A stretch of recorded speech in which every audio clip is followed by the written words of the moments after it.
ನಮಸ್ಕಾರ. ವೇದಿಕೆಯ ಮೇಲೆ ಉಪಸ್ಥಿತರಿರುವಂತಹ ಸರ್ವ ಗಣ್ಯರಿಗೂ ಕೂಡ ನಾನು ತುಂಬು ಹೃದಯದ ನಮಸ್ಕಾರಗಳನ್ನು ತಿಳಿಸ್ತೇನೆ. ಆತ್ಮೀಯರೇ, ಬಹುಶಃ ಬಹಳ ದಿನಗಳ ನಂತರ ನಾನು ವಿದ್ಯಾರ್ಥಿಗಳನ್ನು ನೋಡ್ತಾ ಇದ್ದೀನಿ. 2008-09 ಸಾಲಿನಲ್ಲಿ ಈ ರೀತಿಯಾಗಿ ನಾನು ಕೂತಿದ್ದೆ ಚಾಣಕ್ಯದಲ್ಲಿ. ನನ್ನ ಬಗ್ಗೆ ಒಂದೆರಡು ಮಾತುಗಳನ್ನ ನಾನು ಪರಿಚಯವನ್ನು ಹೇಳ್ಕೊಂಡು ಹೇಳಿದರೆ ಬಹುಶಃ ತಮ್ಮೆಲ್ಲರಿಗೂ ಕೂಡ ಒಂದು ಉತ್ತಮವಾಗಿ ಸ್ಫೂರ್ತಿ ಅನಿಸ್ತದೆ ಅನ್ನುವಂಥದ್ದು ನನ್ನ ಅನಿಸಿಕೆ. ಸೊ ನನ್ನ ಹೆಸರು ಉಮಾಶ್ರೀ ಅಂತೇಳಿ, ನಾನು ಬಾಗಲಕೋಟೆ ಜಿಲ್ಲೆ ಜಮಖಂಡಿ ತಾಲೂಕಿನವಳು. ಬಹುಶಃ ನನ್ನ ತಮ್ಮೆಲ್ಲರಂತೆ ಬಾಲ್ಯದಲ್ಲಿ ನಮ್ಮೆಲ್ಲ ಶಿಕ್ಷಣ ಎಲ್ಲ ಹಳ್ಳಿಯಲ್ಲೇ ಆಯಿತು. ಅದಾದ ನಂತರ ತಮ್ಮ ಹಾಗೆ ತಾವು ಏನು ಕನಸುಗಳನ್ನು ಇಟ್ಟುಕೊಂಡು ಈ ರೀತಿಯಾಗಿ ಕೋಚಿಂಗ್ ಅಂತೇಳಿ ಬಂದಿದ್ರಿ, ಅದೇ ರೀತಿಯಾಗಿ ನಾನು ಕೂಡ ಬಹಳಷ್ಟು ಕನಸುಗಳನ್ನ ಇಟ್ಟಿದ್ದೆ. ಅದರಲ್ಲಿ ಮುಖ್ಯವಾಗಿರುವಂಥದ್ದು ನಾನು KS ಆಫೀಸರ್ ಆಗಬೇಕು ಅಂತೇಳಿ ಬಹಳಷ್ಟು ಹಂಬಲ ಇತ್ತು. ಹಾಗಾಗಿ ನಾನು ಪ್ರಾಥಮಿಕ ಶಿಕ್ಷಣ ಆದಮೇಲೆ ನನ್ನ ಹೈಸ್ಕೂಲ್ ಆಯಿತು. ಹೈಸ್ಕೂಲ್ ಆದಮೇಲೆ ಸೈನ್ಸ್ ಅನ್ನು ಕಲೀಲಿಕ್ಕೆ ನನಗೆ ದುಡ್ಡು ಇರಲಿಲ್ಲ. ಹಾಗಾಗಿ ನಾನು ಆರ್ಟ್ಸ್ ಅನ್ನು ತಗೋಬೇಕಾಯ್ತು. ಆರ್ಟ್ಸ್ ತಗೊಂಡಾದ ನಂತರನೂ ಕೂಡ ಮನೆಯಲ್ಲಿ ಪರಿಸ್ಥಿತಿ ಸರಿಗಿರಲಿಲ್ಲ. ನನ್ನ ಆಸೆ ಏನಿತ್ತು ಅಂದರೆ BA ಯೂನಿವರ್ಸಿಟಿಯಲ್ಲಿ ಕಲಿತು ಗೋಲ್ಡ್ ಮೆಡಲ್ ಎಲ್ಲ ತಗೋಬೇಕು ಅಂತೇಳಿ, ಅದಾದ ನಂತರ KS ಅನ್ನು ಮಾಡಬೇಕು ಅಂತೆಲ್ಲ ಇತ್ತು. ಆದರೆ ಅದಕ್ಕೆ ಅವಕಾಶ ಆಗಲಿಲ್ಲ.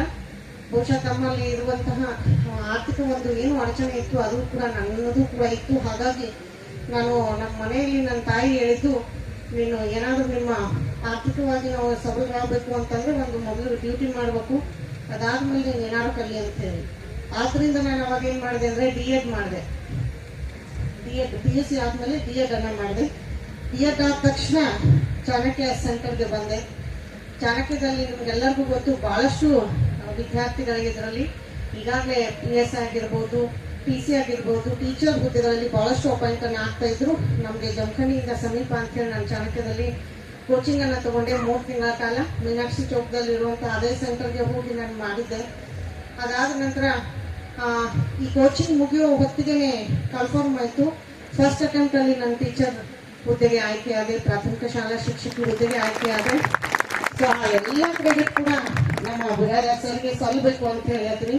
ಯಾಕೆಂದ್ರೆ ಅವರು ಎಲ್ಲರಿಗೂ ಕೂಡ ಒಟ್ಟಿಗೆ ಹೇಳ್ಬೋದು ಕರೆ, ಅದನ್ನ ನಾವು ತಗೊಂಡು ಅದನ್ನ ಮುಂದೆ ಏನು ಹೋಗ್ತೀವಿ ಅನ್ನೋದ್ರ ಮೇಲೆ ನಮ್ಮ ಯಶಸ್ಸು ನಿಂತಿರ್ತದೆ ಅಂತ ಹೇಳಿ. ಹಾಗಾಗಿ ಸರ್ ಇದೇ ರೀತಿಯಾಗಿ ಕೂತ್ಕೊಂಡು ಕೇಳುವಂತ ಸಂದರ್ಭದಲ್ಲಿ ಹೇಳ್ತಿದ್ರು, ನಿಮ್ಮ ವಿಲ್ ಪವರ್ ನಿಮ್ಮನ್ನ ಕಡೆ ತನಕ ಕರ್ಕೊಂಡು ಹೋಗ್ತದೆ. ಹಾಗಾಗಿ ನೀವು ಅದನ್ನ ಯಾವಾಗ್ಲೂ ಕೂಡ ಆ ಒಂದು ನಿಮ್ಮ ಏನ್ ಕನಸಿದೆ ಅದನ್ನ ಮುಟ್ಟೋ ತನಕ ನೀವು ಬಿಡಬೇಡಿ ಅಂತೇಳಿ. ಹಾಗಾಗಿ ನಾನು ಫಸ್ಟ್ ಅಟೆಂಪ್ಟ್ ಅಲ್ಲಿ ಟೀಚರ್ ಹುದ್ದೆಗೆ ಆಯ್ಕೆ ಆದೆ. ಅಲ್ಲಿ ಸರ್ವಿಸ್ ಮಾಡಿದ್ರು ಕೂಡ ನನಗೆ ಏನಾಯ್ತು ಅಂತಂದ್ರೆ ತಲೆಯಲ್ಲಿ ಇದ್ದಿದ್ದು KS ಮಾತ್ರ ಯಾವತ್ತೂ ತಲೆಯಲ್ಲಿ ಹೋಗ್ಲಿಲ್ಲ. ಹಾಗಾಗಿ KS ಎಕ್ಸಾಮ್ ಬರೀಬೇಕು ಅಂದ್ರೆ ಡಿಗ್ರಿ ಬೇಕು. ಈಗಾಗಲೇ ಟೀಚರ್ ಹುದ್ದೆಯಲ್ಲಿ ಇರೋದ್ರಿಂದ ನಮಗೆ ಡಿಗ್ರಿ ಮಾಡ್ಲಿಕ್ಕೆ ಅವಕಾಶ ಇರಲಿಲ್ಲ. ಹಾಗಾಗಿ ನಾವು ಸ್ವಲ್ಪ ಗೌರ್ಮೆಂಟ್ ಪರ್ಮಿಷನ್ ಎಲ್ಲ ತಗೊಂಡು ಕರೆಸ್ಪಾಂಡೆನ್ಸ್ ಅನ್ನ ಮಾಡಬೇಕಾಯ್ತು. ಹಾಗಾಗಿ ಕುವೆಂಪು ಯೂನಿವರ್ಸಿಟಿಯಲ್ಲಿ ನಾನು ಕರೆಸ್ಪಾಂಡೆನ್ಸ್ BA ಅನ್ನ ಮುಗಿಸಿದೆ. BA ಮುಗಿಸಿದ ಮೇಲೆ ಇದೆಲ್ಲ KS ಅಂತಂದ್ರೆ ಬಹಳ ದೊಡ್ಡ ಎಕ್ಸಾಮು. ಅದ್ರಲ್ಲೆಲ್ಲ ಪಾಸ್ ಆಗ್ಬೇಕು ಅಂದ್ರೆ ಬಹಳ ಎಲ್ಲ ಓದ್ಬೇಕಾಗ್ತದೆ. ಬೇರೆ ಬೇರೆ ಊರುಗಳಿಗೆ ಧಾರವಾಡ ಆಮೇಲೆ ಬೆಂಗಳೂರಲ್ಲೆಲ್ಲ ಹೋಗಿ ಸ್ಟಡಿ ಮಾಡಬೇಕು ಅಂತ ಹೇಳಿದ್ರು. ಹೀಗಾಗಿ ಎಲ್ಲೋ ಒಂದ್ ಕಡೆ ಆತಂಕ ಆಗ್ತದೆ ಇಲ್ವೋ ಅಂತ ಹೇಳಿ ಹಾಗಾಗಿ ಮತ್ತೇನ್ ಮಾಡಿದೆ ಅಂತಂದ್ರೆ ಕರೆಸ್ಪಾಂಡೆನ್ಸ್ B.Ed ಅನ್ನ ಮಾಡಿದೆ. IGNOU ಯೂನಿವರ್ಸಿಟಿಯಿಂದ, ಡೆಲ್ಲಿ IGNOU ಯೂನಿವರ್ಸಿಟಿಯಿಂದ B.Ed ಕೂಡ ಮಾಡಿದೆ. ಇದು ಏನ್ ಮಾಡಿದ್ರು ಕೂಡ ನನ್ನಲ್ಲಿ ತಲೆಯಲ್ಲಿ ಇದ್ದಿದ್ದು KS ಎಕ್ಸಾಮ್ ಬರೀಬೇಕಂತೇಳಿ ಅದು ಹೋಗೇ ಇಲ್ಲ. ಆ ಟೈಮ್ಗೆ ಮದುವೆ, ಆ ವಯಸ್ಸಿಗೆ ಮದುವೆನೂ ಕೂಡ ಮಾಡ್ತಾರೆ. ಹಂಗಾದ್ಮೇಲೆ ಮದುವೆ ಆಯ್ತು. ಮದುವೆ ಆದ್ರೂ ಕೂಡ ಆ ಜೀವನಕ್ಕಿಂತ ನನಗೆ ಈ ಎಕ್ಸಾಮ್ ಅನ್ನ ಪಾಸ್ ಆಗ್ಬೇಕಾದದ್ದೇ ಬಹಳ ತಲೆಯಲ್ಲಿ ಇರೋದ್ರಿಂದ ನಮ್ಮ ಹಸ್ಬೆಂಡ್ ಕೂಡ ಹೇಳಿದೆ, ನಾನು ಎಕ್ಸಾಮ್ ಬರೀಬೇಕು, ಅದಕ್ಕೆ ಸಪೋರ್ಟ್ ಮಾಡ್ರಿ ಅಂತೇಳಿ. ಮದುವೆ ಮುಂಚೆನೇ ಕೇಳಿದ್ದೆ ಆಕ್ಚುಲಿ. ಓಕೆ ಅಂದಿದ್ರು. ಹಂಗಾದ್ಮೇಲೆ ಏನೋ ಒಂದು ಮಾಡ್ಬೋದು ಅಂತೇಳಿ ಆಫ್ಟರ್ ದಿ ಮ್ಯಾರೇಜ್ ಏನ್ ಮಾಡಿದ್ವಿ ಅಂತಂದ್ರೆ, ನಮ್ದು ಸ್ಕೂಲ್ ಇರ್ತದೆ. ಸ್ಕೂಲ್ದಲ್ಲಿ ಏನು ಮಾರ್ಚ್ ಏಪ್ರಿಲ್ ನಂತರ ಶಾಲೆ ರಜೆ ಇರ್ತದಲ್ಲ, ಏಪ್ರಿಲ್ ಮತ್ತೆ ಮೇ ತಿಂಗಳಲ್ಲಿ ಇಷ್ಟು ನನಗೆ ಸಾಕು ಅಂತೇಳಿ ಅನ್ಕೊಂಡು ಬೇಡ ಅಂತೇಳಿ ಧಾರವಾಡ ಹೋಗಿ ನಾನು ಕೋಚಿಂಗ್ ಮಾಡ್ಕೊಂಡೆ. ಸೊ ಅಲ್ಲಿ ಕೂಡ ನಾನು ಫಸ್ಟ್ ಅಟೆಂಪ್ಟ್ ಅಲ್ಲಿ ಪ್ರಿಲಿಮ್ಸ್ ಜನ ಅನುಮಾನಿಸಿದ್ರು. ಪ್ರಿಲಿಮ್ಸ್ ಏನೋ ಟಿಕ್ ಹಾಕೋದಿರುತ್ತೆ, ಯಾರು ಬೇಕಾದ್ರೂ ಕ್ಲಿಯರ್ ಆಗ್ಬೋದು, ಏನೋ ಅದೊಂಥರ ಇದು ಇರುತ್ತೆ ಅಂತೇಳಿ. ಇನ್ನು ಮೇನ್ಸಿಗೆ ಬಂದಾಗ ಇರುತ್ತೆ ನಿಜವಾದ ಟಾಸ್ಕ್ ಅಂತೇಳಿ. ಈಗಾಗಲೇ ನಾನು ಟೀಚರ್ ಇರೋದ್ರಿಂದ ನಮಗೆ ಸ್ವಲ್ಪ ರೈಟಿಂಗ್ ಸ್ಕಿಲ್ ಕೂಡ ಇತ್ತು. ಸೊ ಅದೊಂದು ಹೋಪ್ ಇತ್ತು ನನಗೆ. ಹಾಗಾಗಿ ನಾನು ಮೇನ್ಸ್ ಕೂಡ ಅಲ್ಲಿ ಮತ್ತೆ ನಮ್ದು ಪ್ರಿಲಿಮ್ಸ್ ಆದ ತಕ್ಷಣ ಮತ್ತೆ ರಿಸಲ್ಟ್ ಬಂದಿತ್ತು ಸ್ಕೂಲ್ದು.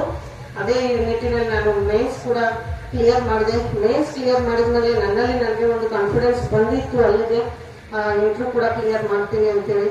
ಸೊ 2015 ನೋಟಿಫಿಕೇಶನ್ ಆಗಿದ್ದು 2016-17 ನಮ್ಮ ಪ್ರಿಲಿಮ್ಸ್ ಆಗ್ತದೆ. ಅದಾದ ನಂತರ ಮೇನ್ಸು ನಾನು 2020 as A district labour officer ಆಗಿ ಜಾಯ್ನ್ ಮಾಡ್ತೀನಿ. ಹಾಗಾಗಿ ಇಲ್ಲಿ ನಾನು ಹೇಳ್ತಿರೋದು ಯಾಕೆ ಹಲವಾರು ಜನ ಸ್ಟೂಡೆಂಟ್ಸ್ ನಾವು ಅನುಭವಿಸ್ತಿರ್ತೀವಿ. ಇಲ್ಲಿ ಒಂದ್ ಕಡೆ ಕೆ.ಸಿ. ಶಿವಪ್ಪ ಹೇಳ್ತಾರೆ ಏನಂತಂದ್ರೆ, ಗುರಿಯತ್ತ ನಡೆಯುವಾಗ ಇರಲಿ ಒಂದೇ ದಾರಿ, ಮರೆ ಕವಲು ತೆವಲುಗಳ ಕಣ್ಣೆದುರಿನಿಂದ, ಏಕಮುಖ ಸಾಗದಿರೆ ನದಿ ಕಡಲ ನಪ್ಪುದೆ, ನಡೆ ಸರಿತೆ ಗುರಿ ಕಡಲು ಮುದ್ದುರಾಮ ಅಂತೇಳಿ. ನಮ್ಮ ಗುರಿ ಸ್ಪಷ್ಟ ಆಗಿದ್ರೆ ಖಂಡಿತವಾಗಿ ನಾವು ಎಲ್ಲರೂ ಅಚೀವ್ ಮಾಡಬಹುದು. ಅಫ್ಕೋರ್ಸ್ ಇತ್ತೀಚಿನ ದಿನಗಳಲ್ಲಿ ನೋಟಿಫಿಕೇಶನ್ ಲೇಟ್ ಆಗ್ತಾ ಇದೆ, ಏನೇನೋ ತೊಂದರೆಗಳಾಗ್ತಾ ಇದೆ. ಬಟ್ ಸ್ಟಿಲ್ ನಮ್ಮ ಸ್ಟಡಿ ಏನಿದೆ ಅದನ್ನ ತಾವು ಯಾರು ಕೂಡ ಸ್ಟಾಪ್ ಮಾಡಕ್ ಹೋಗ್ಬೇಡ್ರಿ. ಆಮೇಲೆ ಇನ್ನೂ ಒಂದು ಇನ್ಸಿಡೆಂಟ್ ನನಗೆ ಚಾಣಕ್ಯದಲ್ಲಿ ಇದ್ದಿದ್ದು ಅಂತಂದ್ರೆ, ಚಾಣಕ್ಯದಲ್ಲಿ ಏನ್ ಮಾಡ್ತಿದ್ರು ಅಂತಂದ್ರೆ, ಏನು ಇಯರ್ಲಿ ಬುಕ್ಸ್ ಮ್ಯಾಗಝಿನ್ಸ್ ಎಲ್ಲ ರಿಲೀಸ್ ಆದ್ಮೇಲೆ ಎಲ್ಲಾ ಸ್ಟೂಡೆಂಟ್ಸ್ ಹೆಸರು ಬರೆದು ಇದರಲ್ಲಿ ಒಂದು 10 ಜನರನ್ನ ಆಯ್ಕೆ ಮಾಡ್ತೀವಿ, ಅದು ಯಾರು ಲಕ್ಕಿ ಇರ್ತೀರಿ ಅವ್ರಿಗೆ ಸಿಗ್ತದೆ ಅಂತ ಹೇಳಿ ಆ ಬುಕ್ಸ್ ಎಲ್ಲ ಕೊಡ್ತಿದ್ರು. ಬಹುಶಃ ಬಹಳ ಕಷ್ಟದ ಪರಿಸ್ಥಿತಿಯಲ್ಲಿ ಇದ್ದೆ. ನನಗೆ ಆ ಪುಸ್ತಕ ಸಿಕ್ಕರೆ ಸಾಕಾಗಿತ್ತು, ಯಾಕಂದ್ರೆ ದುಡ್ಡು ಕೊಟ್ಟು ತಗೊಳ್ಳುವಂತ ಶಕ್ತಿ ನಿಜವಾಗ್ಲೂ ನನ್ನಲ್ಲಿ ಇರಲಿಲ್ಲ ಆ ಟೈಮಲ್ಲಿ. ಹಾಗಾಗಿ ನನಗೆ ಸಿಕ್ಕರೆ ಸಾಕು ಅಂತೇಳಿ ಟಾಪ್ 3 ನಾನು ಬಂದಿದ್ದೆ. ಅವಾಗಲೇ ಅನ್ಕೊಂಡೆ ಬಹುಶಃ ನನ್ನ ಟೀಚರ್ ಅವಾಗೆ ಆಗ್ತೀನಿ ಅಂತ ಅನಿಸ್ತು. ಯಾಕಂದ್ರೆ ಅಷ್ಟು ಬ್ಲೆಸ್ಸಿಂಗ್ಸ್ ಇದೆ, ಇಷ್ಟು ಡೆಡಿಕೇಶನ್ ಚಾಣಕ್ಯ ಸೆಂಟರ್ದಲ್ಲಿದೆ. ತಮಗೆ ಏನ್ ಕಲಿಸ್ತಾರೋ ಅದನ್ನು ಸ್ಪಷ್ಟವಾಗಿ ತಾವು ಕಲಿಬೇಕು. ಆಮೇಲೆ ಯಾರು ಏನೇ ಅಂದ್ರೂ ಕೂಡ ನಾವ್ ಏನ್ ಆಗ್ಬೇಕು ಅಂತ ಹೇಳಿ ಅನ್ಕೊಂಡಿದ್ದೀವಿ, ದಯವಿಟ್ಟು ಯಾರು ಸ್ಟಾಪ್ ಮಾಡಕ್ ಹೋಗ್ಬೇಡ್ರಿ. ಅದರಲ್ಲೂ ಲೇಡೀಸ್ ಬಹಳಷ್ಟು ತೊಂದರೆ ಬರ್ತದೆ. ನಾನು ಮದುವೆ ಆಗಿ ಗಂಡನ ಮನೇಲಿ ಇದ್ದಾಗ KS ಪ್ರಿಲಿಮ್ಸ್ ಮೇನ್ಸ್ ಮತ್ತೆ ಇಂಟರ್ವ್ಯೂಗೆ ಪ್ರಿಪರೇಷನ್ ಮಾಡಿದ್ದು. ಖಂಡಿತವಾಗಿ ನಮ್ಮ ಮನೆಯಲ್ಲೂ ಇರ್ತದೆ, ಎಲ್ಲಾರ ಮನೆಯಲ್ಲೂ ಕೂಡ ಇರುವಂಗೆ ರಿಲೇಷನ್ಸ್ ಏನೇನೋ ಅಂತಿರ್ತಾರೆ, ಈ ತರ ಏನ್ ಮಾಡ್ತೀವಿ ಅದು ಇದು ಅಂತ ಹೇಳಿ. ಬಟ್ ಅದು ಯಾವುದು ತಲೆ ಕೆಡಿಸ್ಕೊಳ್ಳೋದು, ನಿಮ್ದೇನು ಸ್ಪಷ್ಟವಾದಂತ ಗುರಿ ಇದೆ ಅದನ್ನ ನಾವು ಸಾಧಿಸ್ಬೇಕು. ಈ ಓದುವಂತ ಸಂದರ್ಭದಲ್ಲಿ ತಮಗೆ ವಿದ್ಯಾರ್ಥಿಗಳಿಗೆ ನಮ್ಗೆ ಅನುಭವಿಸಿದ್ದು ಅಂತಂದ್ರೆ, ನಮ್ಗೆ ಮೊದಲಿಗೆ ಕನ್ನಡ ಮೀಡಿಯಂ ಹಳ್ಳಿಗಳಲ್ಲಿ ಸ್ಟಡಿ ಮಾಡಿದವರು, ಇತ್ತೀಚೆಗೆ ಆದಂತ ಅದರಲ್ಲೂ ನನ್ನ ಬ್ಯಾಚ್ ನಲ್ಲಿ ಆದಂತ ಎಲ್ಲರೂ ಇಂಜಿನಿಯರ್ಸ್.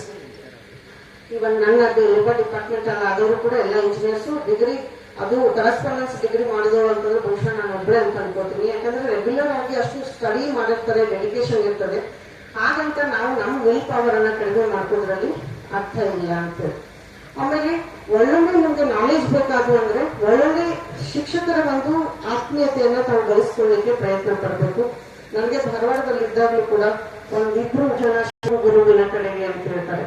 ತಿಳಿಯ ಬಯಸುವ ನೀನು ಹೋಗು ಗುರುವಿನ ಕಡೆಗೆ, ನದಿಗಲ್ಲ ನೀರಡಿಗೆ ಜಲದಾಹ ನೀರಿಗೆ, ಹರಿವ ಕರೆಯುವುದೇ ಪಯಣಿಗನ ತನ್ನೆಡೆಗೆ, ಸಾಗು ನೀ ನದಿಯತ್ತ ಮಧುರಾಮ ಅಂತೇಳಿ. ಅಂದ್ರೆ ನಮಗೆ ತಿಳಿಬೇಕಾಗ್ತದೆ ಅಂದ್ರೆ ನಾವೇ ಶಿಕ್ಷಕರ ಹತ್ರ ಹೋಗಿ ಏನಿದೆ ಏನಿಲ್ಲ ಅನ್ನೋದನ್ನ ತಿಳ್ಕೊಳ್ಳುವಂತದ್ದು ಬಹಳ ಅವಶ್ಯಕತೆ ಇರ್ತದೆ. ತಾವೆಲ್ಲ ನಂಬ್ತಿರೋ ಬಿಡ್ತಿರೋ, ನಾನು ಕೇವಲ 3 ತಿಂಗಳಲ್ಲಿ ಮೇನ್ಸ್ ಪ್ರಿಪರೇಷನ್ ಮಾಡಿದ್ದೀನಿ. ಖಂಡಿತವಾಗಿಯೂ ಸಾಧ್ಯ ಇಲ್ಲ. ಯಾಕೆ ಆಗಲ್ಲ ಅಂತಂದ್ರೆ, ನಮ್ಗೆ ಕನಿಷ್ಠ 50 ಪುಸ್ತಕಗಳು ಇರ್ತವೆ ಮೇನ್ಸ್ KS ಮೇನ್ಸ್ ಅಲ್ಲಿ. ಎಲ್ಲಾ ರೀತಿಯಾದಂತ ಸಿಲೆಬಸ್ ಅನ್ನ, ಬರೀ ಸಿಲೆಬಸ್ ಯಾವ್ದು ಯಾವ ಸಬ್ಜೆಕ್ಟ್ ಯಾವ್ದ್ರಲ್ಲಿ ಬರ್ತದೆ ಅನ್ನೋದನ್ನ ತಿಳ್ಕೊಳ್ಳೋಕೆ ಮಿನಿಮಮ್ 15 ದಿವಸ ಬೇಕಾಗ್ತದೆ. ಯಾಕಂದ್ರೆ GS 1, 2, 3, 4